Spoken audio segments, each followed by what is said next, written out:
Dear students, let's discuss one important term, enantiomer.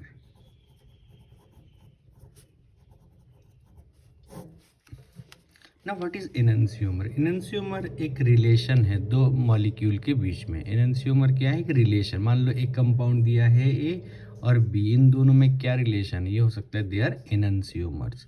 enantiomer जो है, enantio का मतलब होता है ऑपोजिट और मर का मतलब होता है यूनिट। जैसे पॉलीमर, वैसे ही एनंसियोमर मतलब दो ऑपोजिट यूनिट्स जब प्रेजेंट हो या रिलेशन पूछा जाए ना। ऑपोजिट यूनिट का मतलब क्या है? जैसे मान लो यहाँ पे डेफिनेशन क्या है एनंसियोमर का ना, stereo isomers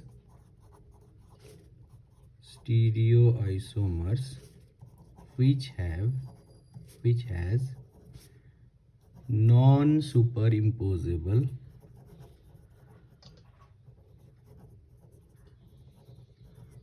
non-superimposable mirror image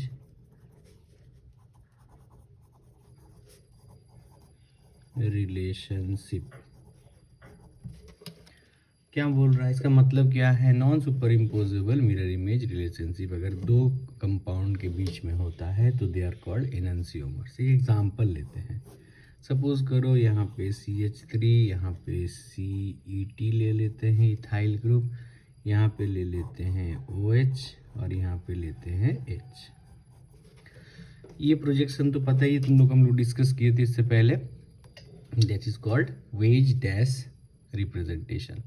तो इसका मिरर जब लेंगे, इस यहाँ पे एक मिरर रखेंगे तो इसका मिरर इमेज कैसा बनेगा? ये जो है CH3 इधर है, ET आ जाएगा इधर और इधर हो गया OH और इधर आ गया H। अब हम क्या करेंगे? इसका नाम A दे देते, इसका नाम B दे देते। अब हम क्या करेंगे? A को यहाँ से उठा के B के ऊपर रखेंगे। अगर मिथाइल के नीचे मिथाइल आता है, हाइड्रोजन के नीचे हाइड्रोजन आता है, OH के नीचे OH आता है और ET के नीचे ET आता है, तो बोलेंगे ये सुपर इम्पोजेबल हो गया। लेकिन अगर नहीं आता है तो इसको बोलते हैं नॉन सुपर इम्पोजेबल। तो जरा इसको समझते हैं डायग्राम के थ्रू। जैसे मान लेते हैं ये मेरा एक मॉलिक्यूल है। अच्छा से देखो, इस मॉलिक्यूल में अगर हम इसको ऐसे रखते हैं, मिरर अगर हम यहाँ रख रहे हैं, मान लो ये मॉलिक्यूल है और मिरर कहाँ है? मिरर यहाँ है, मिरर इस जगह पे है। इसका मिरर इमेज क्या होगा? इस मॉलिक्यूल ये A है लेफ्ट साइड वाला, राइट साइड वाला B है। समझ में आ रहा है मिरर इमेज क्या हो गया? अब क्या करेंगे? इस A को यहाँ से उठा के B के ऊपर रखेंगे। मान लो ऐसे रख दिए। ऐसे रखने से क्या हुआ? देखो, इस वाइट के नीचे वाइट आया, रेड के नीचे रेड आया, बट इस ग्रीन के नीचे क्या आ गया? ब्लू, और इस ब्लू के नीचे आ गया ग्रीन। तो ये हो गया non superimposable. So they are enantiomers. तो non superimposable mirror image एक बार और देख लो। इसका मिरर ये है, मिरर इमेज ये है, इसको उठा के इसके ऊपर रख दिए, इसको उठा के इसके ऊपर रख दिए। तो वाइट के नीचे तो वाइट आ गया और ब्लू के नीचे ब्लू आया, बट ग्रीन के नीचे रेड आ गया और रेड के नीचे ग्रीन आ गया। तो ये नॉन सुपर इम्पोजेबल हो गया। मान लेते हैं जैसे, तो दे आर एनंसियोमर्स, यानी इन दोनों में क्या रिलेशन है? ए अगर ये है और ये बी है तो दे आर एनंसियोमर्स। अब हम क्या कर रहे हैं? एक और कंपाउंड ले रहे हैं। सपोज करो इस कंपाउंड में इसको जरा देखो।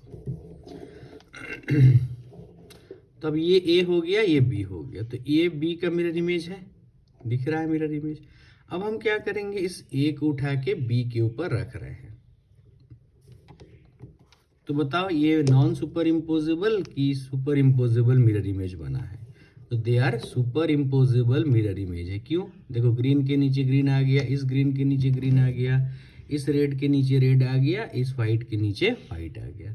सो इन दोनों they are not enantiomer, they are identical compound. याद रखना, दे आर आइडेंटिकल कंपाउंड। अब ये समझ लिए कार्बन अब कायरल रहा ही नहीं ना, क्योंकि ये दोनों सेम वैलेंसी आ गया। तो ये ऑप्टिकली एक्टिव कंपाउंड हो गया। तो ये समझ में आया। तो non superimposable mirror image ये नहीं हुआ, ये हो गया सुपर इम्पोजेबल मिरर इमेज। तो दे आर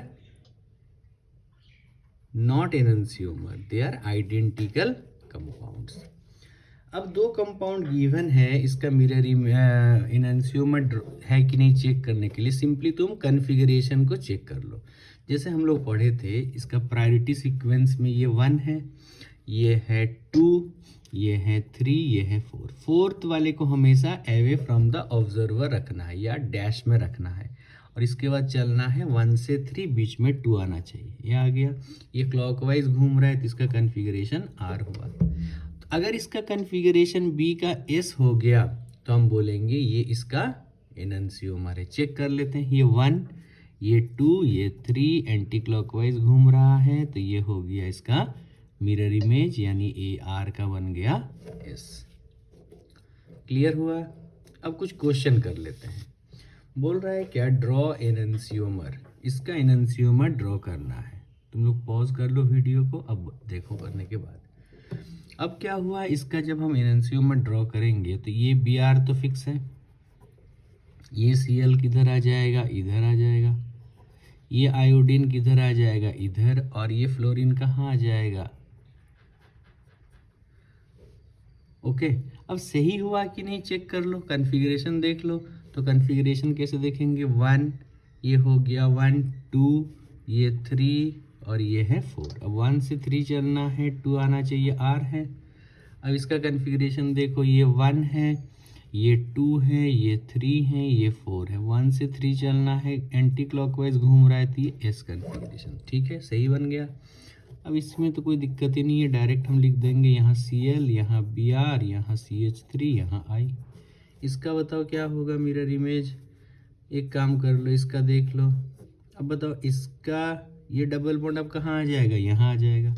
ये Cl कहाँ था, ऊपर था, तो ऊपर ही रहेगा ना, और ये नीचे H है, ये नहीं दिखाते हैं H। अब चेक करो जरा, ये क्लोरीन 1, फिर इधर 2, इधर 3, और ये हाइड्रोजन फ्लोर 4 है, क्योंकि इधर क्या है, डबल बॉन्ड है, तो यहाँ पे ज़्यादा प्रायोरिटी है। अब 1 से 3 चलो, एंटी क्लॉकवाइज घूम रहा है, तो ये इसका कन्फिगरेशन हो गया S। अब क्या है, ये 1, ये 2, ये 3 क्लॉकवाइज घूम रहा है, तो R हो गया। क्लियर है, तो ये एनंसियोमर बन गया। इसका एनंसियोमर क्या होगा, ये Cl, ये F, 2 कायरल है तो दोनों का लेना पड़ेगा मिरर इमेज। लेफ्ट हैंड का मिरर इमेज क्या होगा, राइट हैंड। अगर हम ऐसे देख लेते हैं, ये हो गया मेरा लेफ्ट हैंड, और इसके बगल में राइट हैंड रखेंगे, लेकिन एक दूसरे के ऊपर non superimposable mirror image है, सो दे आर एनंसियोमर्स। अब मान लो तुमसे पूछता है AB एंड AC में क्या रिलेशन है, हमें बताना है। AB और AC में क्या रिलेशन है, हमें बताना है। तो सिंपली हम क्या करेंगे, दोनों का कन्फिगरेशन बना लो, क्या है, R है कि S है, चेक कर लो, फिर उसके हिसाब से करना है। तो कैसे करेंगे, तो देखो यहाँ पे ये हो गया नंबर 1, ये हो गया नंबर 4, और उसके बाद हो गया क्या बताओ, ये हो गया 1, ये हो गया है 1 के बाद क्या है, 2 आएगा, ये हो गया 2, ये हो गया 3। अब लोएस्ट प्रायोरिटी ग्रुप कहाँ है, अवे फ्रॉम द ऑब्जर्वर, तो तुम्हें कुछ करना ही नहीं है। 1 से 3 चलो, एंटी क्लॉकवाइज, ये S हो गया।